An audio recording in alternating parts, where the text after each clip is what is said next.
Welcome, friends. I am very happy to be back in Calgary again. It's wonderful to see that there are seekers of our true home, of our ultimate truth, all over this planet. No matter where you go, sometimes it's a remote place. They believe nobody can even hear of something like true home, Sachkhand, and still we find people there who have been seekers and sitting in lonely places.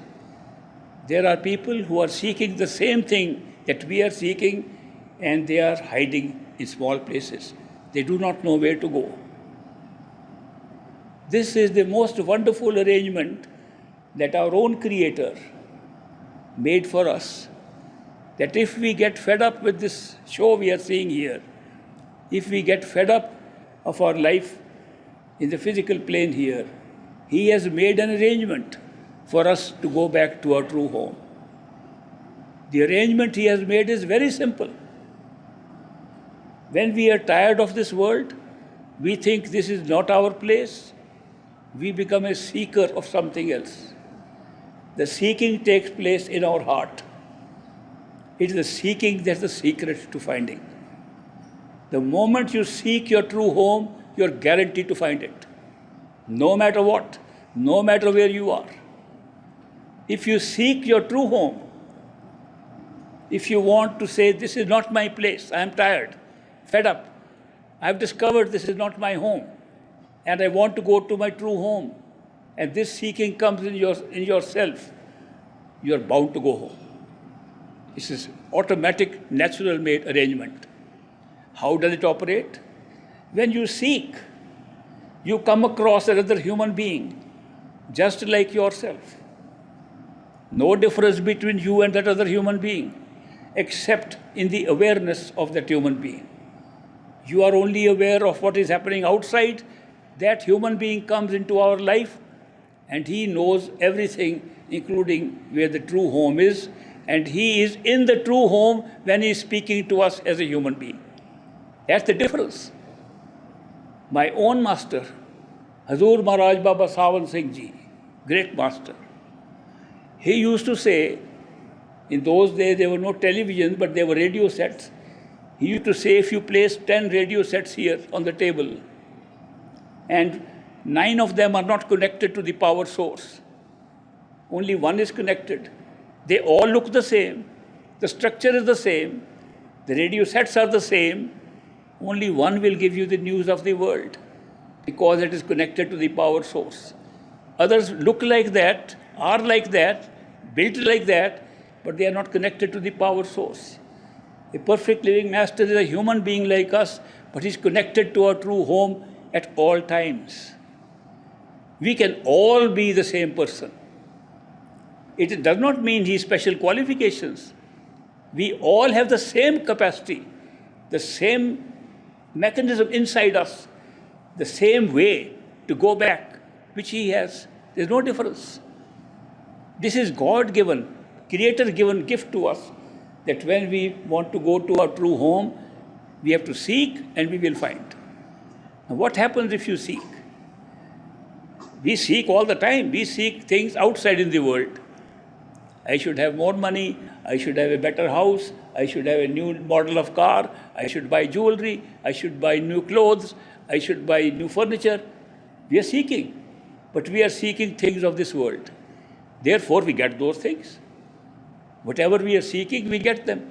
Sometimes we don't get it immediately, we don't have the means to get it, and we get it later, sometimes as later as another life, but we get it. Whatever you want, you get it. If you want all the worldly things, you will get them. If your seeking is strong, I want this worldly thing, at some point in time, you will get it. Gautam Buddha said that if you have a desire in your mind, and it is not possible to have that, supposing you want to have a simple thing like a cup of coffee, but there is no coffee. Desire is registered in your mind. Even if it takes 1 million years of rebirth, you will get your cup of coffee. And you will keep on having birth after birth till you get your coffee. Such is the system here. The desires are holding us for fulfillment. Whatever desires we have to fulfill them. Does not matter how long it takes, how many births we have to take, how many times we come back for the same thing. So what is holding us up here, even though sometimes we feel we want to go to our true home, is our own desires for things which are only here. Our desires create another thing. They create attachment. When we desire something and we get it, then we are attached, then we want more of it. So the desire and attachment is keeping us here. Very simple. There is only two things that are keeping us here, our desires and our attachments. If we have no desire for outside but desire for our true home, we will get that.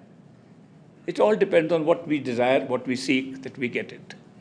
When there is a seeker, he will find a human being who can guide him to his true home.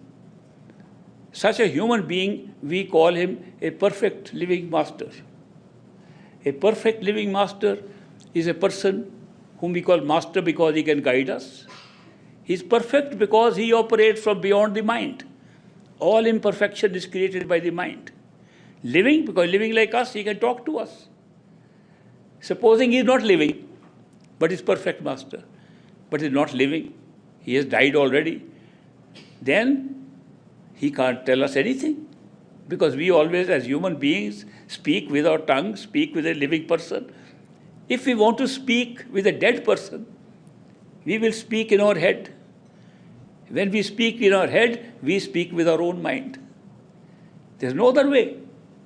Let nobody make a mistake that because we are getting another voice in our head, it is somebody else. It's our own mind. People tell me, we have very living masters, but we have never seen them. Where are your masters who you have never seen? They are in the Himalayan mountains, up north of India, near Tibet. I said, fortunately, during my service career in India, I was posted there, on the border of Tibet. I was working in the border, Lahaul, Spiti, that was my territory. I went to the very end and met many masters who know nothing about you. So how are they helping you sitting there? Some are hiding in caves, and when I asked one of them, there are people in the other side of the world, in America, they think that you are helping them. He said, I can't even help myself, how can I help them? So therefore, this is talking to our own mind. And we think we are being helped by a master who we can neither see, nor speak to, nor hear.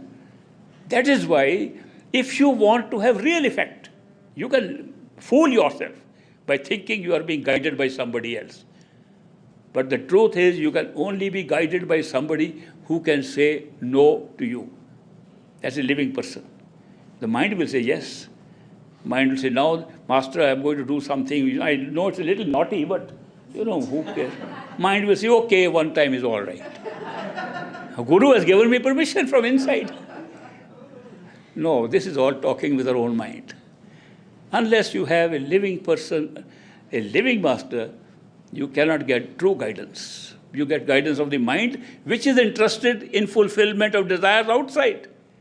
The mind is working hard to make you get more desires and more attachments outside. How can it help you to go somewhere else? Therefore, when you seek, you do not seek with the mind. The mind says, don't seek. But something else in us says, seek. How do we split ourselves? That something is telling us not to do something, and something is telling us do it. We all have this split in our mind. Now, is it the mind which is two parts? Some people think like that. They say there is a lower mind, there is a higher mind. Some people say the mind divides itself and the large part remains the mind and little part becomes conscience, which tells us this is right, this is wrong. So we all carry all this arrangement in our head that the conscience tells us wrong, the mind says, well, once in a while is all right. And therefore, but it doesn't stop there. Supposing you do something which your conscience says is not right, and if you are religious minded, it will not say right, it will say it is a sin. That's what religion has introduced, worse than not right. It has made it sin. If you do this, you are committing sin. So when we commit sin, then what happens? We don't leave the sin there. We carry it in the form of guilt.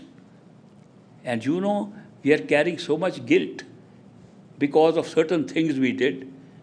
Knowingly or unknowingly, we carry guilt. And what does the guilt do? The guilt holds you back in the past, never makes you move in the future. If you are feeling guilty about something, you will live in the past. Oh, I should not have done it. Oh, I regret it. You are constantly thinking of something that happened in the past. When we carry such huge number of items of guilt, we can't move forward at all. We are trapped in that. So there are many traps here. We are living in a world which has many traps in order to keep us here longer and longer, so that the population should keep on growing and more souls should come and get trapped. Now, I have used the word soul. What is soul? Soul is what makes us alive. Soul is what makes our senses alive. Soul is what makes our mind alive. Soul is what makes our thinking system alive. Soul is living power that makes us alive. Soul is what makes us conscious. Soul is what gives us awareness of what is happening around us. Soul is not mind. Soul is not body. Soul is not even our sense perceptions. Soul is the power that makes all these work. And that is our true reality. Soul is never born. Soul never dies. Soul lives in its true home, in Sachkhand. Does not live here. It lives here in different bodies. It does not live as soul. In order to see what is soul, you have to leave these bodies behind. Bodies, not one body. What are the different bodies we have to leave behind to find our own soul? First of all, this physical body. This physical body is making us feel we are just here for a short time. We were born in this world. One day we will die. We are finished. We don't know what happens. That this body is ourself. That is not true. Even when you die, inside you something else lives much longer. Some people have past life regressions. They can see that they were there before this body was born. Some people have near-death experiences. They find that when the body dies, there is some other life. They see lights and they see other places. So much evidence is there that this body is only temporary cover upon ourselves, temporary costume we are wearing for physical experience. When we are in a physical body, we look around, we see a physical world, and we live in this physical world. When we don't have a physical body, there is no physical world. Then what is the next body? If we lose this body by death or some other means, out-of-body experience, supposing we somehow don't have this experience of this body at all, what will we look like? We will look like the same like we look now. Because what we look like depends on our sense perceptions, not on the body. If we can still see with the eyes, if we can still hear with the ears, if we can taste with our tongue, if we can move our body, hands and feet, and yet we don't have this body, what will we call that body? That body will have the sense perceptions, but no weight, no flesh, no bones, and still it will be there. Who says this? I am telling you something, there should be somebody who's authenticating it. Who can check this out, what I am saying? All of you can check it out. You all have the capacity to check out what I just said. You don't have to die to check this out. You can check it out today by dying while you are living. How can one die while one is living? All the scriptures I have read talk about dying while living. They all talk that reality comes to you only when you die while living. Which means while we are living in this body, we can have the same experience we will have when we die and something goes out of us which is still there, but the body is not there. How can we die while we are living? By becoming unaware of the body. Actually, do you know, when we go to sleep at night, we die while living? Because we go to dream, we don't know where the body is. When we wake up, we are back in the body. But during the time when we are not aware of your body, we don't get any other experience except a dream-like person walking around, which is ourselves, in a different form. But that is so unreal compared to our wakeful state. Things move so fast in a dream, and we can't have any control over it. We have different rules of life in the dream. In dream, one can go from one place, you are in Calgary, and next moment you are in Vancouver, and looks very normal in a dream. And if it happens here, you will say, there's a miracle, what has happened? So the rules are different, but we don't feel more real. When we wake up, we feel real. That was just a dream. This is real. So that is not dying while living. But if we can do the same thing while we are awake, not by going to sleep, then that would be dying while living. So the method of trying out whether we have another self ourselves beside the body or not is to do a practice, a meditational practice by which you can withdraw your awareness from this body. The practice is very simple. The practice is to know, first of all, where are we right now, if we are not the body. If we are not the body, where are we controlling this body from? Where are we looking out from the eyes? Where are we hearing in the ears? The eyes are placed above the rest of the body, so we can see. It's just below the head. The ears are on both sides. A tongue, there's all in this small area that we are having all our contact with this physical world. So we must be operating from somewhere within this portion of the body. No, rest is just attached for other functions. It just works for us. But if we have control over anything, the control seems to be only in a small area, which is the face and the head and the ears. Up to throat, maybe above the throat, seems to be the controlling area where we use it every day. Where do we think from? A very important thing. When we think, you can close your eyes and ask this question, where do I think from? Thinking is in the head. Where exactly in the head do we think from? This is the first stage of trying to understand what is dying while living. We are thinking from behind the eyes. If you contemplate this very point over and over again, where do I think from, where am I operating from, if I am not the body? If I am merely controller of the body, where am I doing it from? You will find it is behind the eyes in the center. That point has been called third eye center, center of consciousness, center of wakeful consciousness, nukta. So many words have been used in different languages to describe the same point. That point, by anatomy of the head, if you see, is right in the center, most protected point with the skull of the head. In the center, where there is a pineal gland and their pituitary body next to each other, it's right in the center, most protected place. And it appears that when we are conscious, our consciousness is operating from that point.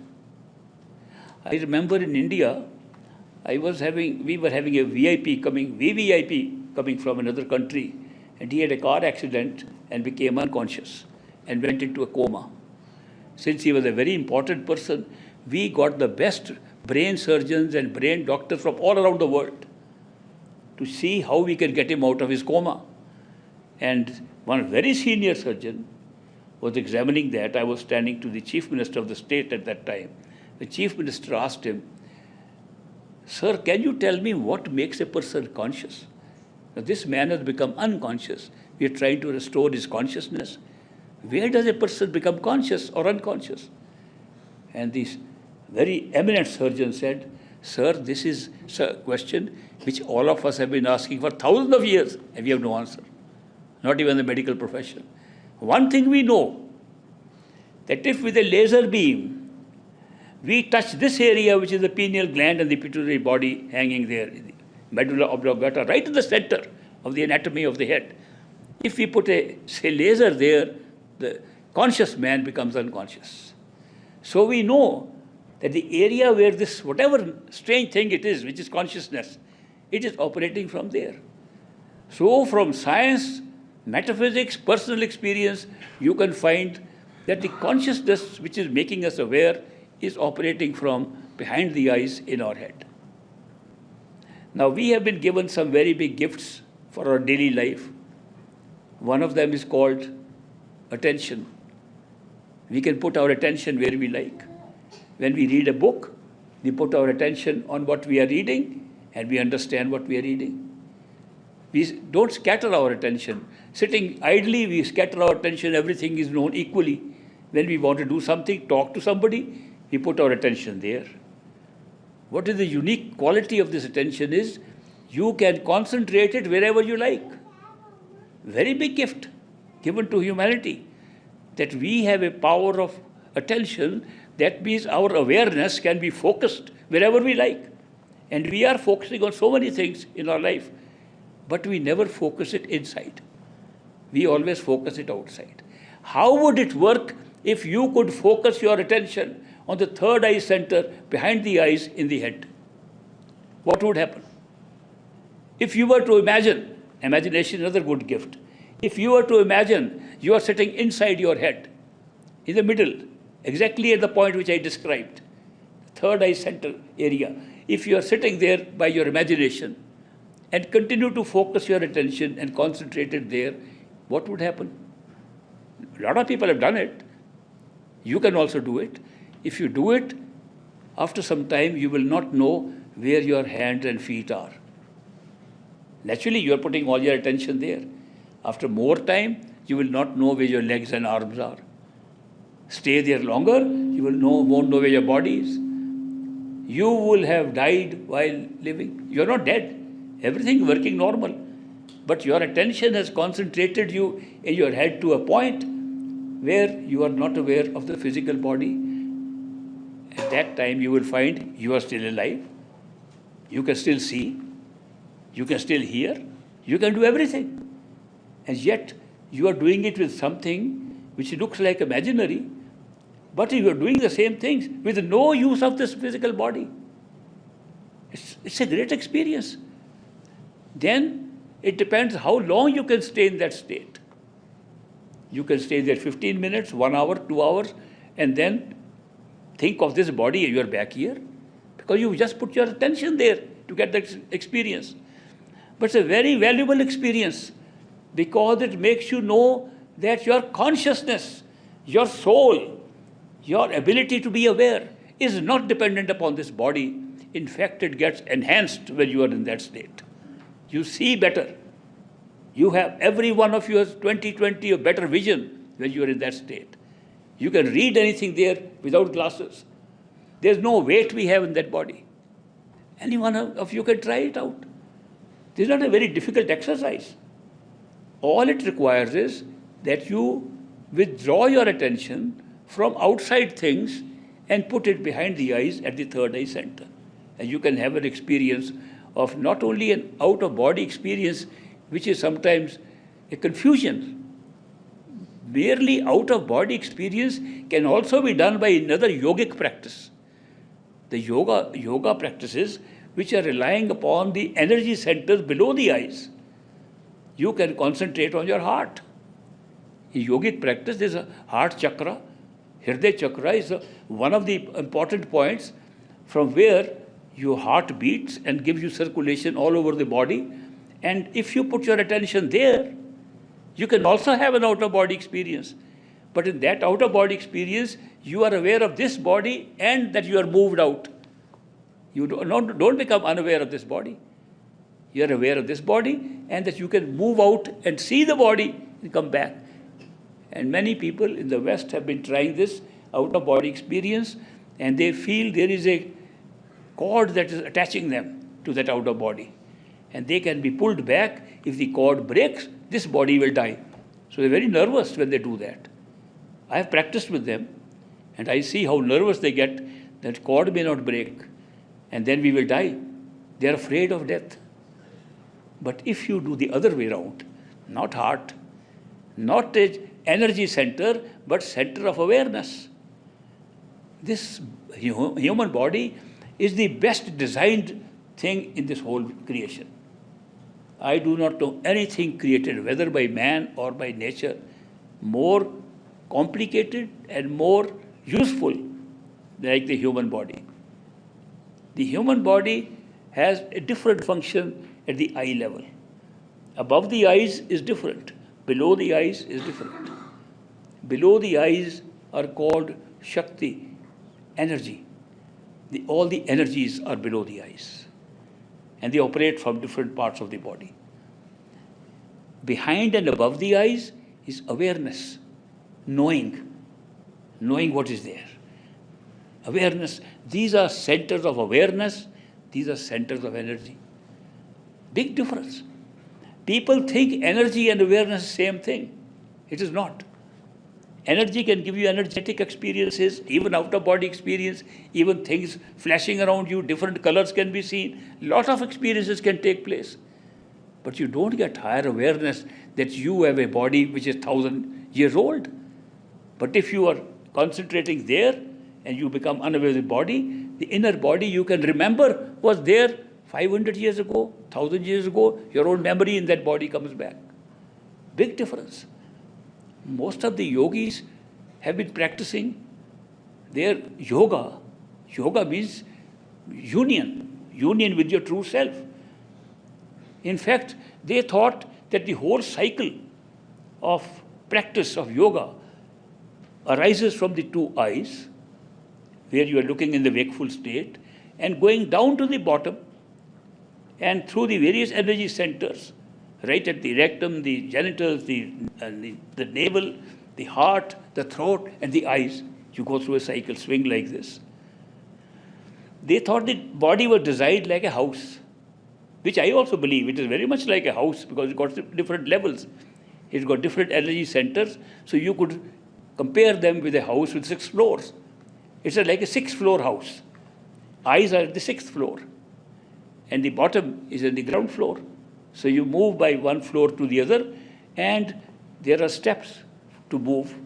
You can take steps to go up, or you can take elevator. It's a very modern house. The spine makes the elevator.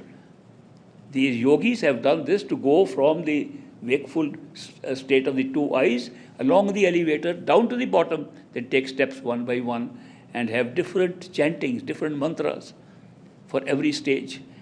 Those mantras are the steps to move from one to the other. And they ultimately come back here and they find that we are truly what we are here. They forget that's where we started from also.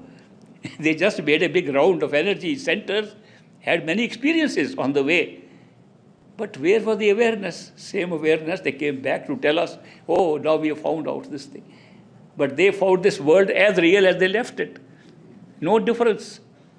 But if you are doing a different circuit, not this one, a different circuit that goes up around the head, in the head only, then you get higher and higher awarenesses and you discover that the sense perception that you have, the power with which you see, hear, touch, taste, smell, that power does not belong to this body at all. It belongs to the inner body. And the inner body is nothing but that power of sense perceptions. And therefore, sense perceptions, when they function independently with the soul and mind in it, it becomes what we call the astral body, Suksham Sharir. It becomes light because there is no weight, there is no flesh, no bones, and yet it can see, touch, taste, move, fly, because it's totally different. There's no matter in it. It's only sense perceptions. The two experiences are very different. We get confused sometimes when we meet different holy people and they tell us, one tells us go to the chakras here, some tell no third eye center, somebody says open the inner eye. So too many terminology has been used, so much terminology, so we are not sure where we are going. But these perfect living masters who operate from beyond the mind, who operate from the soul level alone, who have seen and function from the true home when they come in front of us. They are not talking from what they have learned. They are not talking from where they have gone. They are talking from what they are seeing at the time when they are here with us. They hold that consciousness of totality, of every level at that time. They are the ones who tell us that the soul is a very different thing from the mind. Mind is a very different thing from our sense perceptions. Sense perceptions are very different thing from our physical body. These are different bodies, you might say, covers upon our soul. And soul is generating these bodies around itself for different experiences. We are now covered by 3 major bodies. Starting from where we are sitting now, we can experience our physical body. If we become unaware of the physical body by a simple sadhana, simple meditation, simple method of withdrawing yourself behind the eyes, putting your attention there, becoming unaware of the body, you got rid for the time being of this cover. And you can know what the inner cover can do. You will be amazed at the sharpness of your sense perceptions when they are not covered by the body. First time you will realize that the body does not help us to see or hear or touch. It hinders us from seeing properly. It's a kind of a cover upon it. So we are seeing through a cover, not seeing bright enough. We are hearing through a cover, not hearing enough. This is a wonderful experience to know that our real self lies inside us. What if we did the same experiment with that inner body? What if we were to find a third eye center? Still the eyes are there. And we go to a third eye center of the inner body. Nothing to do with this physical body. We are now already experiencing that. And we meditate, concentrate our attention on the inner body. We will become unaware of the senses also. Then we will have no physical body, no sensory body, yet we will be alive. No form at all, because senses need the form. We don't need a form to be conscious. What we will be doing will be something that does not need a form even now. Thinking. When we think in our head, we don't need a form. We can still think. That body, which is now opening up, when we are unaware of the physical body and our sensory astral body, Suksham Sharir, when we get unaware of that, we open up another body of ours which can think, which can be everywhere, which can travel faster than anything. And that is our own mind.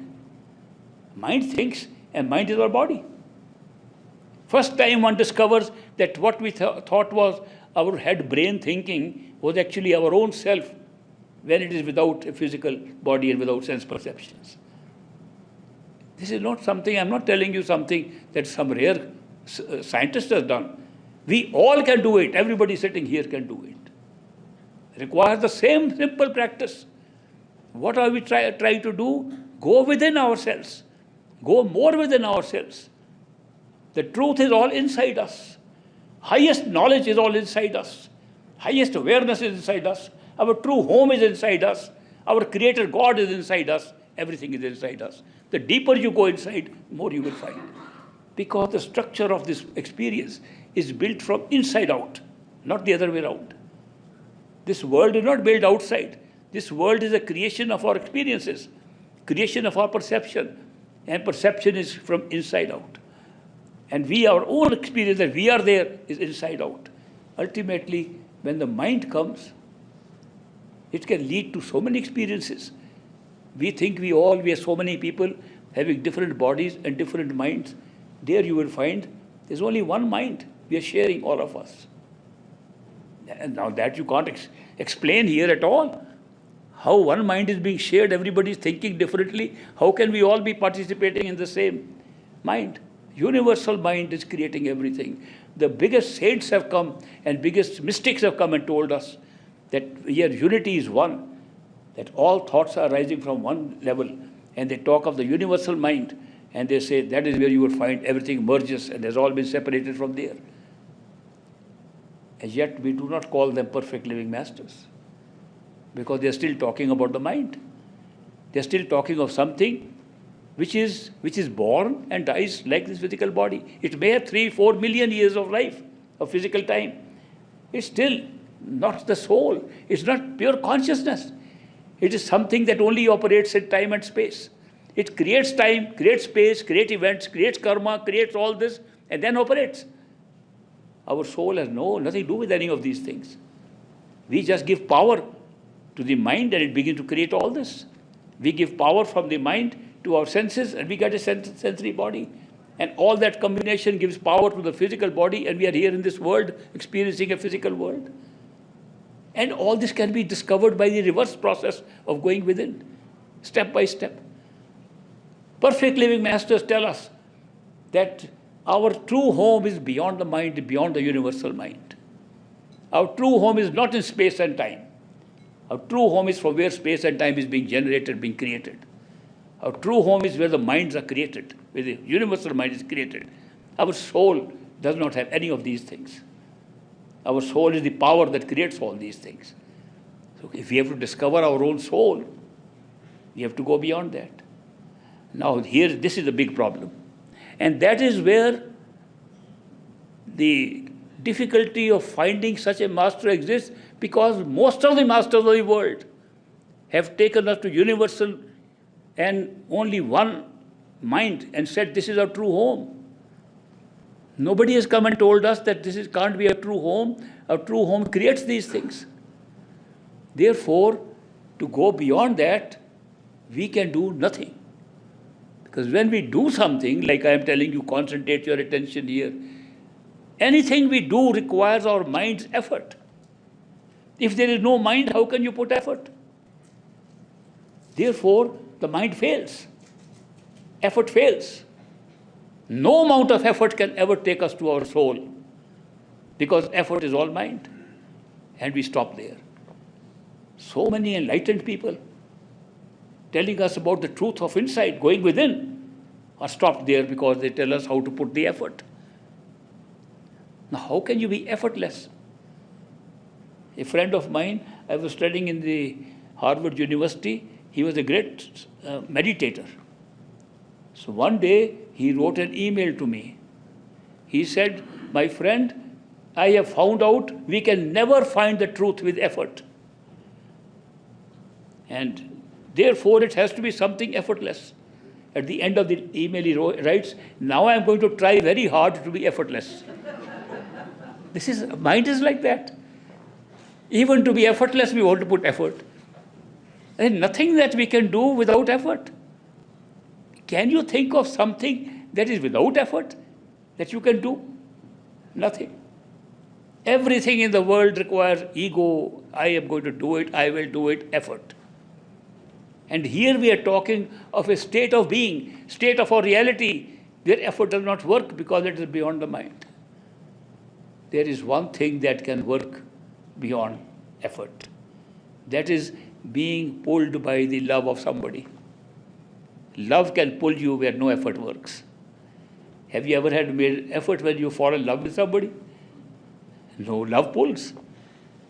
Therefore, the only way, I am telling you very strongly from experience, the only way that can take you beyond effort, beyond mind, is the pull of unconditional, strong love of somebody who's operating from beyond the mind. That's the secret. The secret of discovery of your soul is to be pulled by such strong love that can transcend and put your mind behind and draw your soul to itself. And that happens if you have to go beyond the mind, beyond universal mind, and go into your true home and find out you are a soul. This is exactly the role of a perfect living master I am describing. He operates from beyond the mind, and his love is unconditional. If you want to know, is there some human being who could be a possible candidate for perfect living master? I'll give you a test. If his love is unconditional, he comes in the good list. You can check out. If you provoke him and he does not love, cancel him out.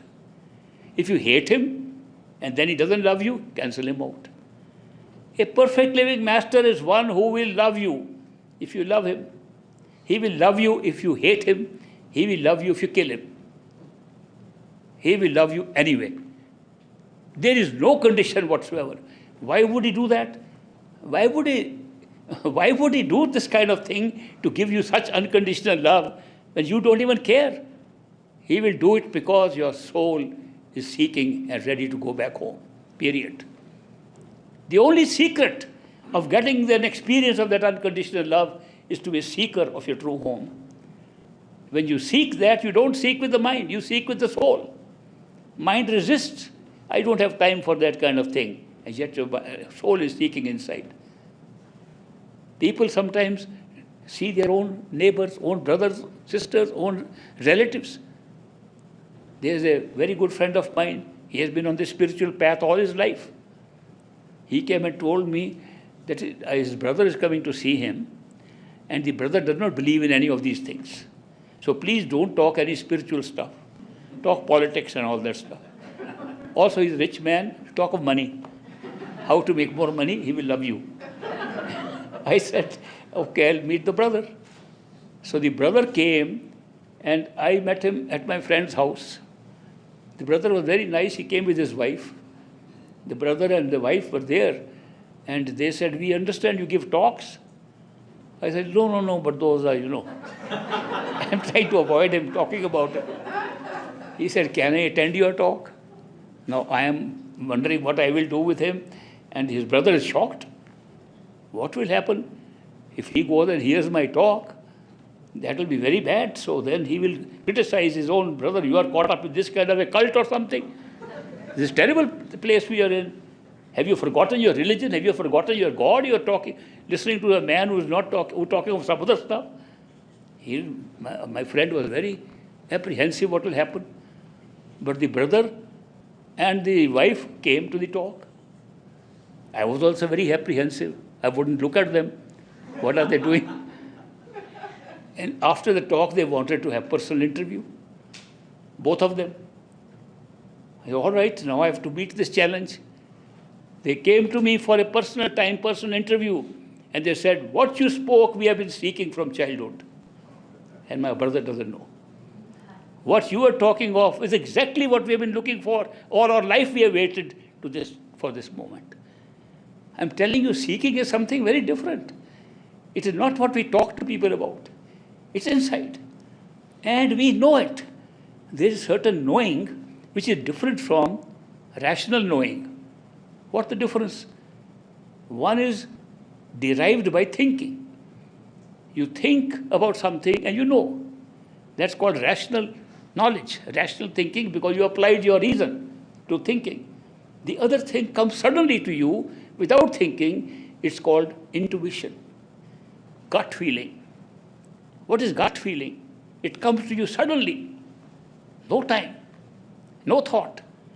And then there is something you think and you ponder over it, and then you get that knowledge. They are two different things. This knowledge that comes by thinking and rational process of understanding, logical process of understanding, is a mental thing. It involves the mind. The mind gives you that knowledge. Gut feeling, the mind has no part in it. It comes from your soul. Now, if you want to know that we have a soul that is giving power to mind, senses, and body, and that is our real self, because it does not die, everything else will finish at some point or the other. But that will never finish. It has never been born, will never die. All the scriptures talk about it, all religions talk about it. Nobody has tried to find out where it is. It's right inside. Now, the difference is that when the soul functions in us, it does three things which the mind cannot do. One is intuitive knowledge. Intuition is spiritual, not mental, always. I should pause here and tell you of another friend of mine who said, I discovered intuition is the reality, not reasoning. So I said, then I am now practicing intuition. I said, how do you do that? I thought, just come suddenly. No, I try very hard to be intuitive. I said, give me an example. Give me an example. He said, look, I want to decide whether I want to go to Vancouver or not. I am going to get intuitive answer. Going. I said, what was that? Before that. It's thought. Intuition never comes like that. In fact, intuition comes when you make a plan for going to Vancouver, and intuition some say, don't. Why not? Mind says, all my plans are ready. My gut feeling says no. Maybe there's going to be an accident, something is going to happen. Where did my feeling come from? Intuition does not come through time and space. Thinking always requires time and space. Big difference between the two. One is mental, one is spiritual. And we all have intuitive feelings every day. We all get. And then what do we do with the intuitive knowledge we get? We erase it. We push it down with our thinking. We think thinking is more important than intuition. The truth is, it's exactly the opposite. I give you a little exercise. Try it out. 1 month, live and make your decisions with your gut feeling. And make your mind do it, what your gut feeling says. Your life will change for the better. What we are doing is exactly the opposite. We think what we should do. We don't have enough knowledge. Our premises itself is defective because it's not complete. We use logic to come to a decision, and next day we say, oh, I wish I had known better. We are regretting all our decisions all the time because we're using only the mind for decision making. If we use intuition for decision making, you'd be right. When we make a decision by thinking about it, we are using our mind, a limited capacity instrument given to us. Mind is not us. This is a very big mistake. And very important thing if you want to have higher experience in meditation, that never think your thinking machine is yourself. If somebody said, I can think, therefore that is me, it's incorrect. Correct thing is, I am the conscious power of consciousness, making a machine in me called the mind think. That's the truth. And I can separate myself from the thinking machine. That's the truth. So therefore, the soul is not the mind. Soul is separate from the mind. The soul functions in these three things. The experience of true love is always soul, spiritual. The experience of intuitive knowledge is always soul, not mind. And the experience of feeling so happy without cause, the state of bliss or happiness which we call, is also spiritual, not mind. Mind can neither create any of these things nor enjoy this. It can comment upon it. Then this happens, the mind comments upon it. It's a commentator all the time. If you notice that the mind never stops thinking, 24/7 it is thinking. You sleep, it is still thinking. You wake up, it's still thinking. You can't stop it. Somebody said a yogi can stop thinking. I said, I'd be very happy to meet him. But I met one. Again, in the university, I met somebody who said he can stop thinking. That's what, again, in Cambridge, Massachusetts. He told me, I have learned by a special art of a certain positioning of the body. That means certain kind of asanas I can do. I can twist my body around in such a way. I didn't know how the body twisting can do something to the mind, but anyway, he said that by that system, he can stop thinking. I said, how long can you stop thinking? He said, sometimes about half an hour. I said, come over to my apartment and demonstrate to me. Because I feel if you can stop thinking for 1 minute, you will be able to do it forever. If you can really stop thinking for 1 minute. So he came into my apartment and he sat there. I said, all right, you put your asana position, whatever you want. So he curled himself, lotus position of the feet and his arm somewhere else and whatever. He could cause the contortion of his body when he was ready. I said, when you are ready, I'll be looking at my watch. I will count 60 seconds. When the watch comes to the minute head, I will clap. When it reaches 60 seconds later, I'll clap again. First clap, you stop thinking. Second clap, you start thinking again. Then we'll review what happens to a human mind when he's not even thinking. And it is done consciously. He's going to do it consciously in front of me. So he said, I'm ready. So I gave a clap like this. And I waited. 60 seconds later, I get another clap. And he began to think. And I said, now, did you stop thinking between the first clap and the second? Yes. I said, now I have a few questions to review. What happened when mind is totally blank? What happens? I said, when I gave the first clap, how did you know that's the time to stop thinking? Something must have triggered because you were waiting for it. So I gave a clap and you decided to stop thinking. How did you decide? Now don't guess, recall. It just happened. Remember what happened. He recalled. He said, yes, I remember. When I heard the clap, I said to myself, yeah, this is the time to stop thinking. I said, that looks like a thought to me. He said, no, that was just a few seconds. Okay, we'll cut the experiment down to 57 seconds now. 3 were thinking still. Or after 3 seconds, how did you know that when I clap again, you'll start thinking? Don't make a guess. Remember what happened. He remembered.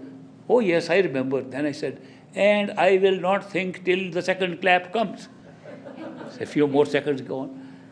I then said, after that, what happened? Because if you completely stop thinking, you could never hear the clap again.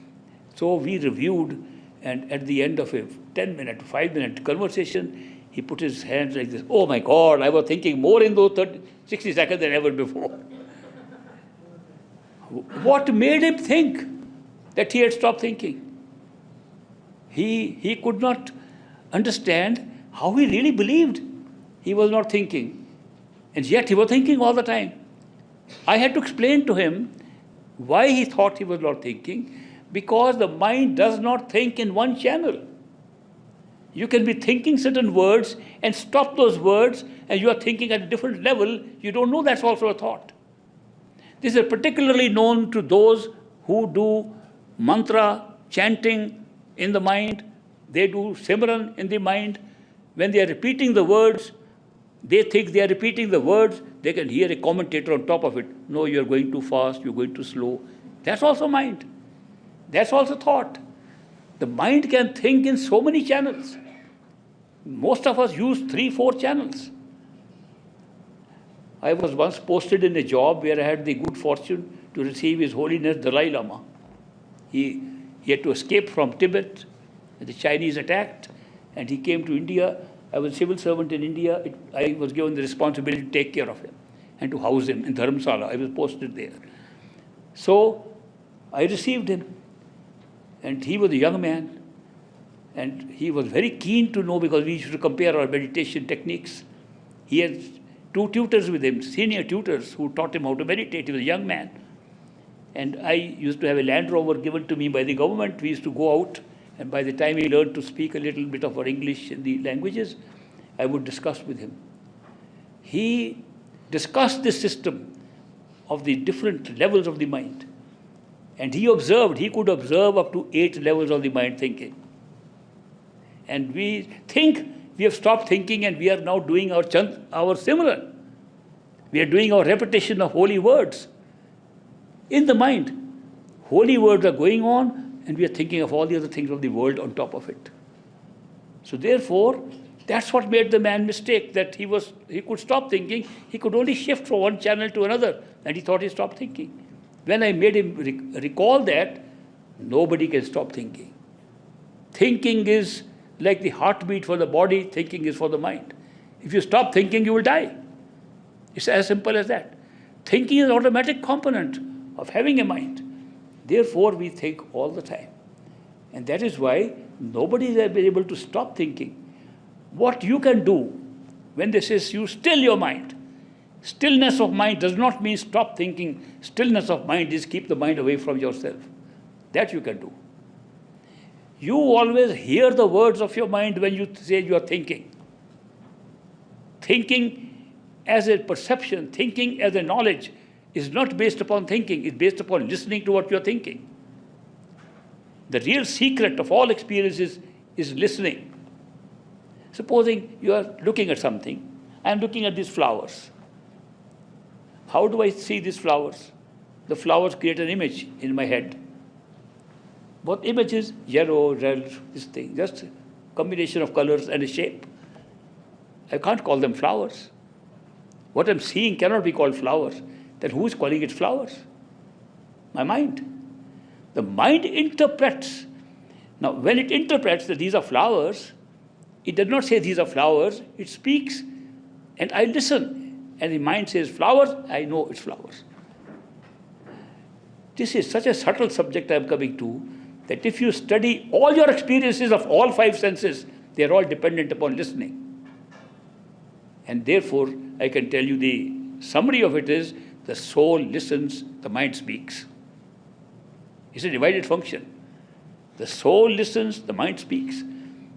People who want to do chanting, want to do Simran, repetition of holy words, they repeat the words most often with their tongue. The tongue moves. Even if they want to do it mentally, the tongue moves along with it. It's like speaking. And they speak something, and the mind is running all over the world. This is not, and Simran, this is not repetition of holy words. Because the mind is not coming under control.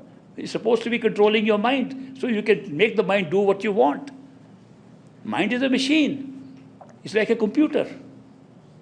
Now you can't lead your life on what the computer says. You should tell the computer what to do. We should tell the mind what to think, not what the thought is. We live according to that. So we have become slaves of our own machine called mind. So we should be owners and controllers. Our whole life changes with one little change if you start using the mind to think what you want to think and not what the mind wants to say on its own.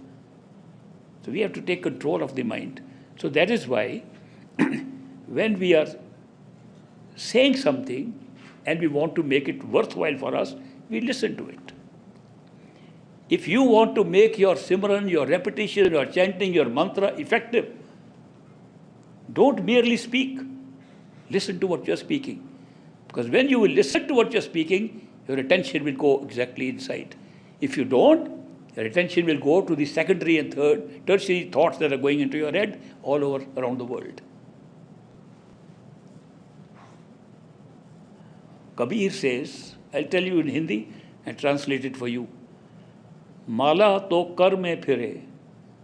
Kar means hands. Mala, beads. Mala to kar mein phire.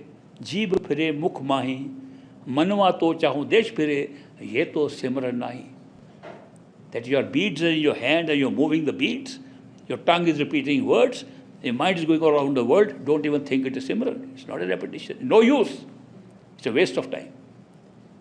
Therefore, he explains in the next verse how the meditation to be successful through repetition of words should be done with the mind. The mind must repeat.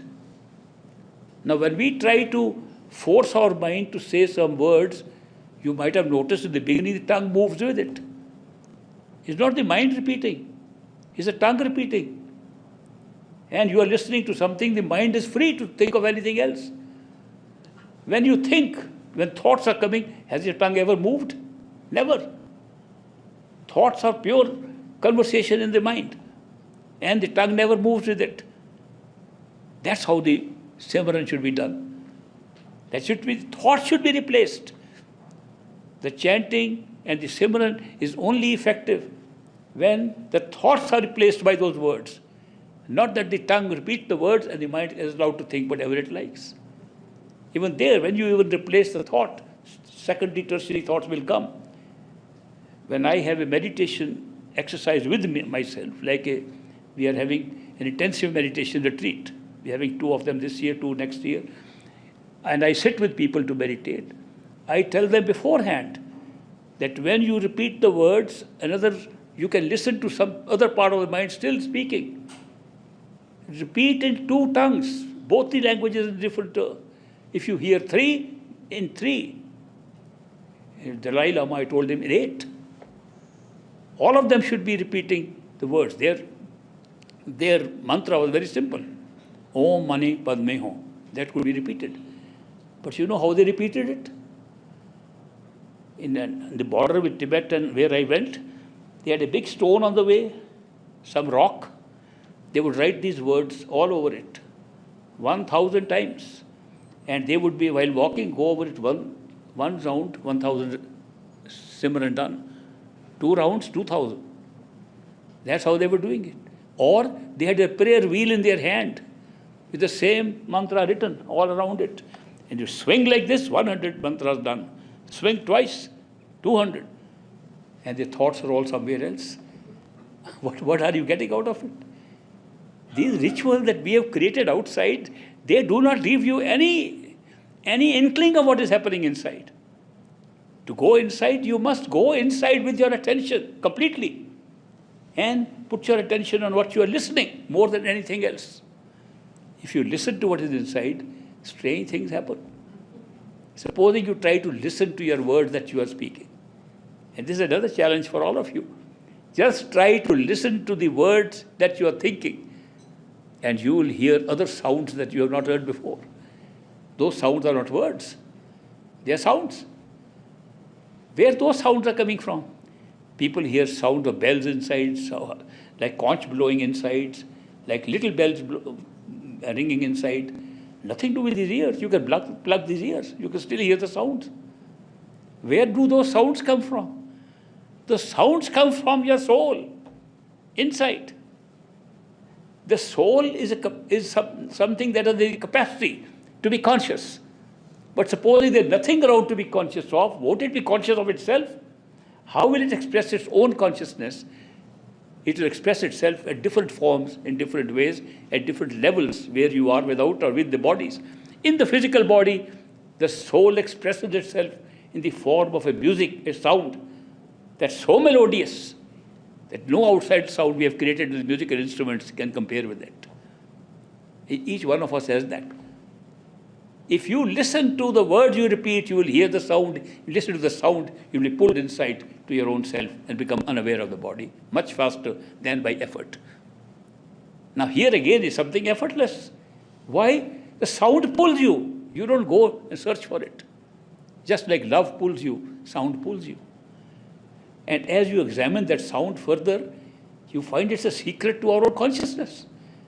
That is why this particular yoga that I learned from a master, which I practice, which has yielded results, is called Surt Shabd Yoga. Surt means attention. Shabd means sound. Yoga means union. The union can be achieved by putting your attention on the sound of your own self, not outside sound. People said to me, when they heard about my interest in sound, they sent to me a lot of recordings, meditational recordings. Very beautiful. I played them. I played those DVDs and I played those CDs.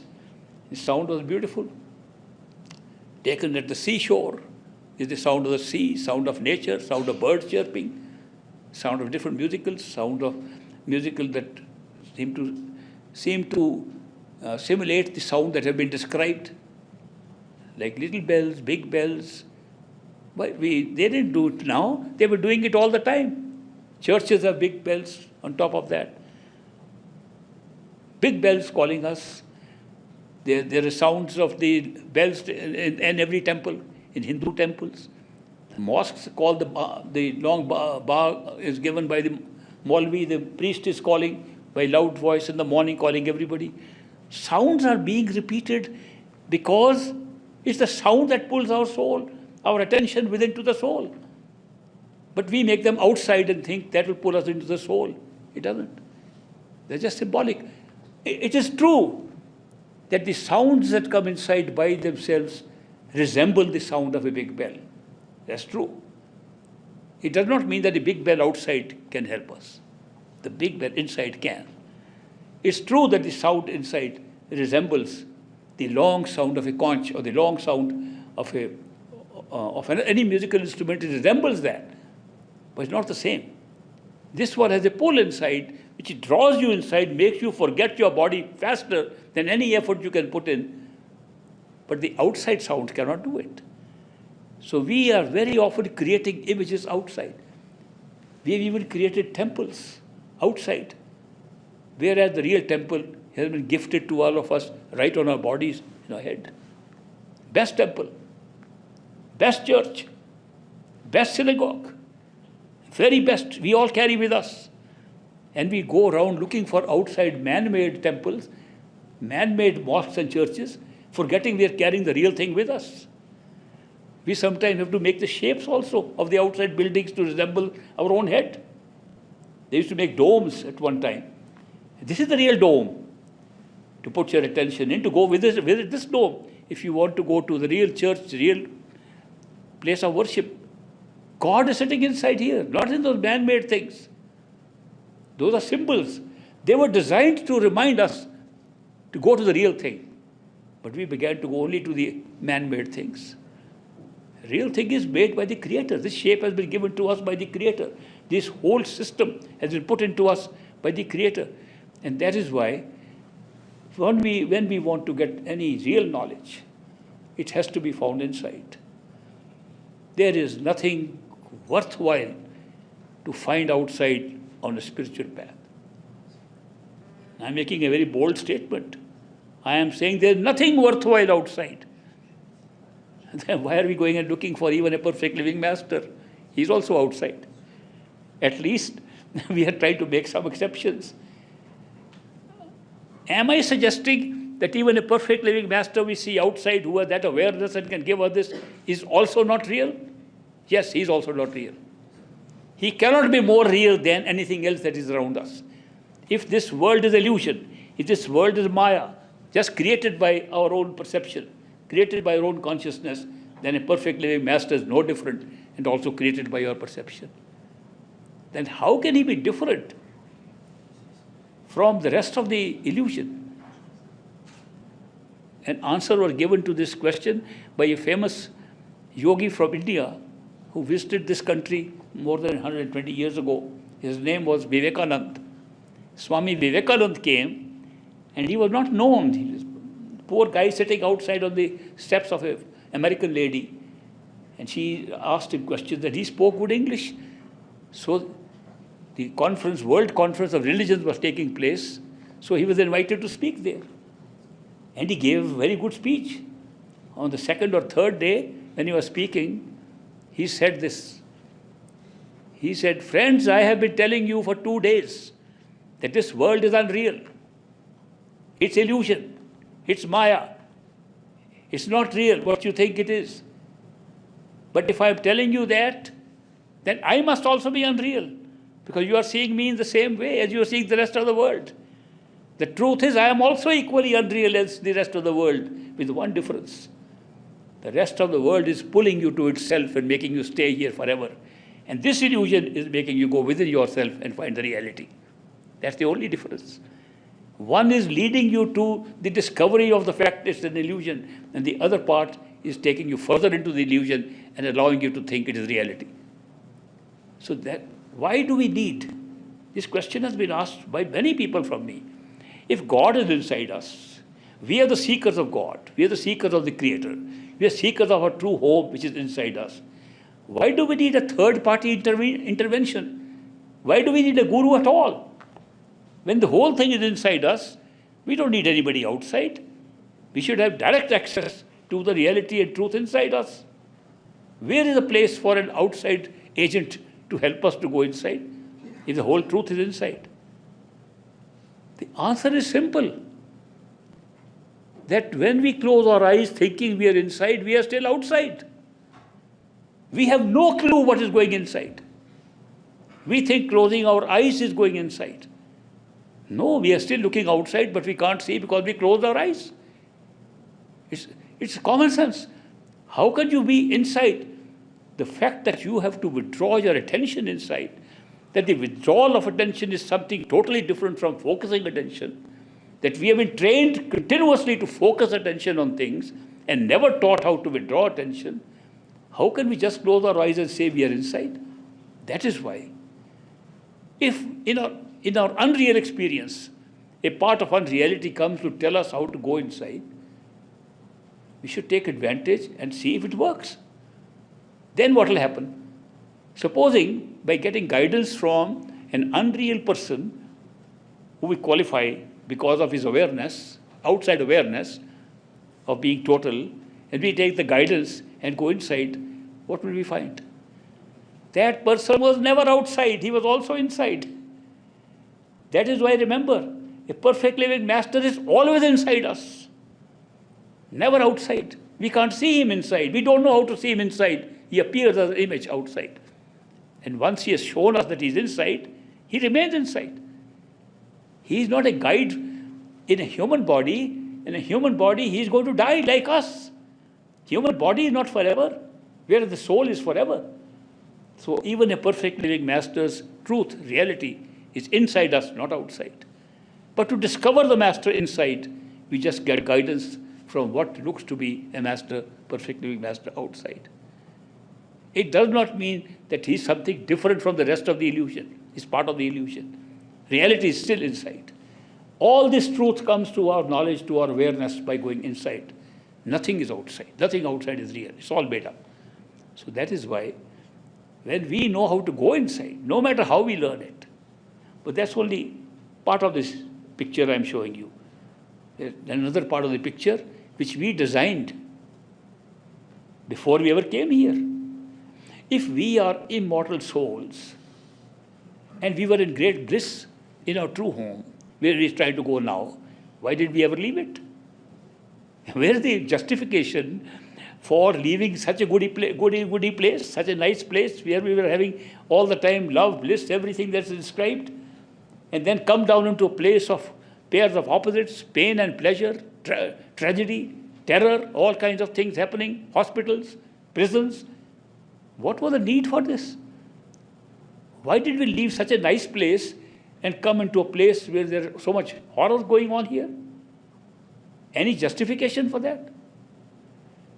Yes, there has to be.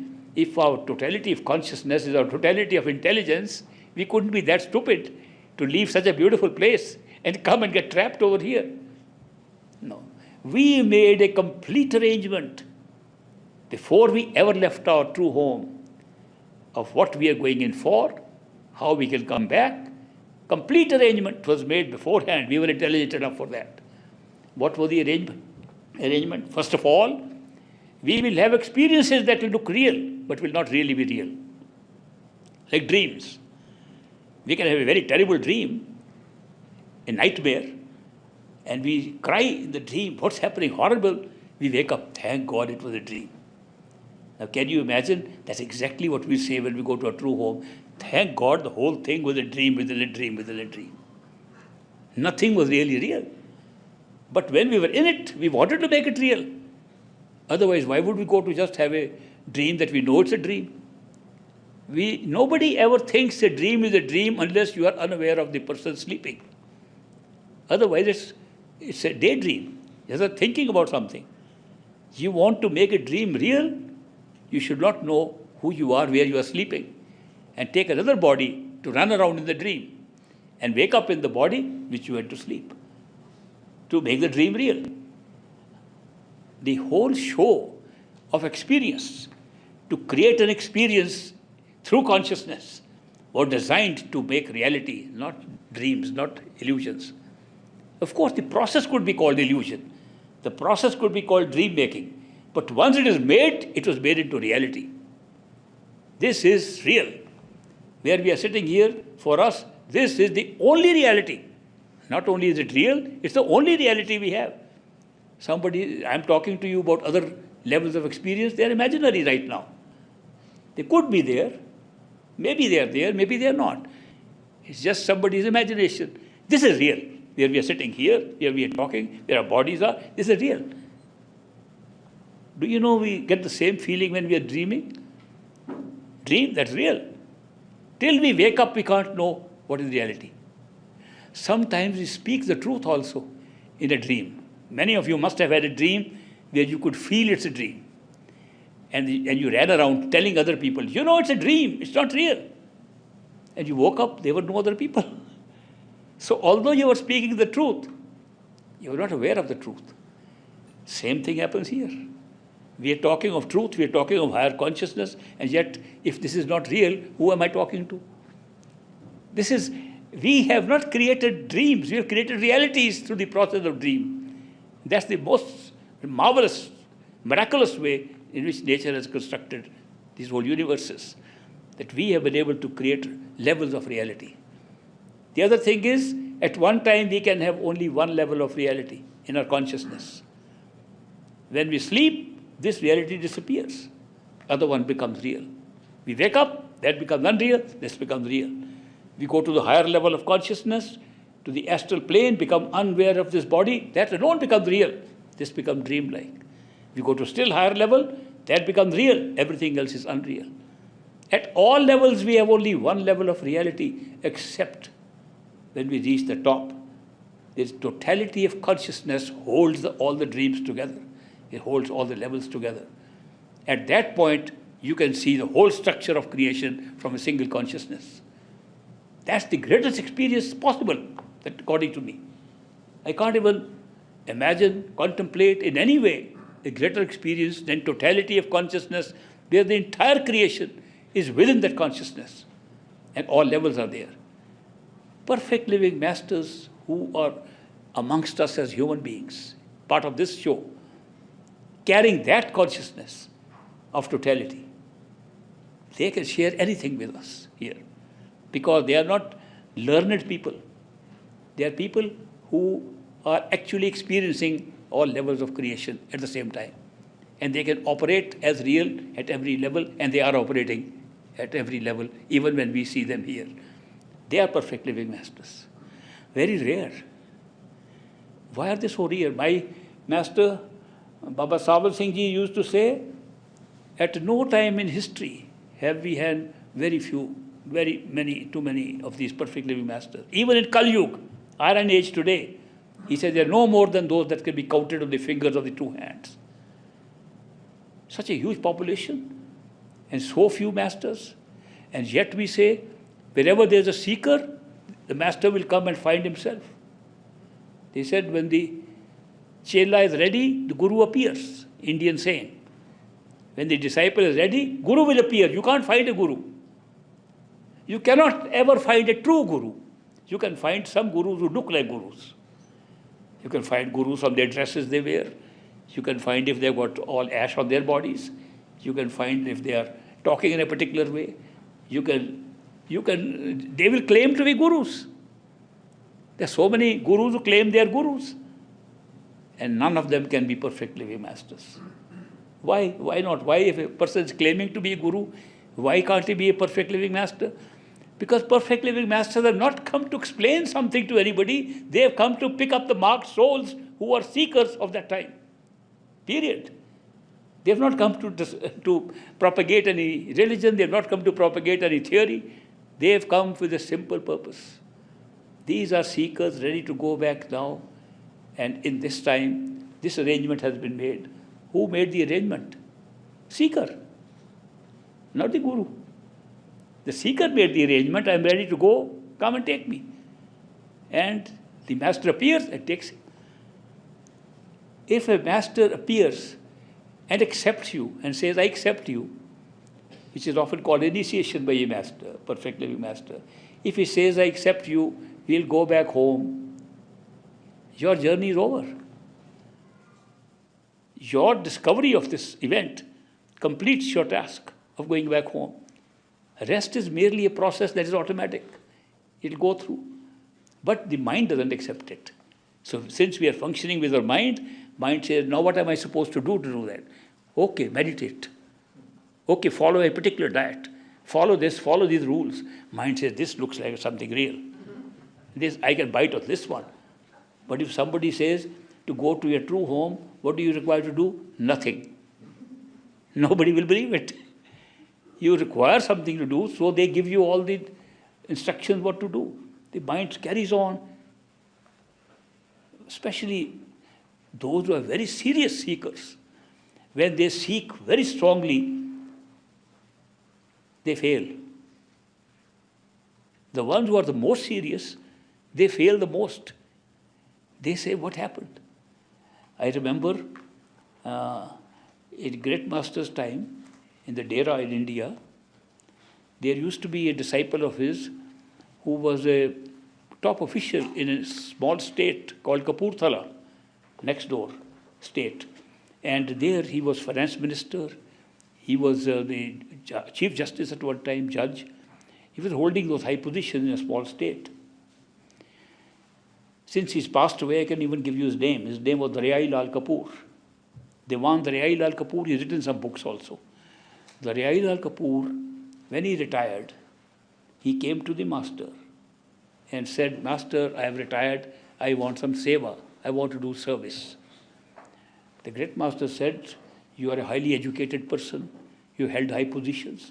You can take any job you want in this era. You can be the Secretary General, you can be the President, you can do anything in this place. I welcome you.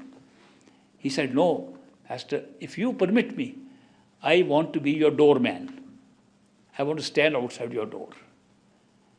Great master said, all right. So this man, the Daryai Lal, spent the rest of his life standing outside the door. But he enjoyed it. He enjoyed how the disciples would come, full of so much love, and he saw the love and devotion of disciples he had never seen before. He was enjoying his seva as a darban, as a doorman for great master's house. After a couple of years, he said, Master, I have enjoyed my seva, but I have missed out on something. He said, what have you missed out on? I have missed doing my meditation. You initiated me, gave me Nam Dan and said, do this meditation. And I've been standing outside your door, enjoying myself and never done meditation. Now, Master, I understand this summer you are not going to the hill station where you normally go, which was called Dalhousie, a hill station in India. Can you give me the keys of your house? So, with the great ambience and the great energy of that house, I'll go meditate there. Quietly, 3 months, I'll spend my whole time in meditation and catch up with the lost time. Great masters took out the keys. Here are the keys. Go. He went there with great anticipation. He'll do great meditation now. And when he reached there, a plumber came. I am glad somebody is here. We had to do the plumbing in the house. Another man, an electrician came in. And there was more disturbance there than even he had in the dera. He tried very hard and he could not meditate. After 3 months, completely desolate, disappointed, he came back and told the great master, here are the keys, I am sorry, I failed. Great master said, no, you didn't fail, you passed. He said, Master, I could not do any meditation, I tried very hard. He said, that is exactly what you were expected to do. It's not meditation that will take you beyond the mind, only love and devotion. This spiritual path is love and devotion. Prem Bhakti, period. Rest is for our mind. Sometimes to tire our mind out, because the mind believes it can do anything by its own struggle. That is not true. It can enhance its ego, an ego that makes the I-ness stronger than the togetherness. I-ness that makes it even more difficult to find the totality in us. And every time you make more effort, I have done so much meditation, I have done so much seva, I have done so much literature, I studied all the books so much. More I becomes a bigger wall. I have shared these views with you because I found that the great master was a perfect living master. What he said, he delivered. It was not an academic study. He gave instructions which worked. I am sharing these with you as seekers of the same path, that they may be useful to you, because they were useful to me. Only for that reason I'm sharing. I'm not sharing anything from books. I might have given a couple of quotations, but this is an experiential process, personal experience. Do not believe anybody, certainly not believe me, for anything I've said, unless you can verify by your own experience. This path is not blind faith, it's a living faith. If you want to test out, you must work out, go within, and find the truth. I'll join you later again. Thank you.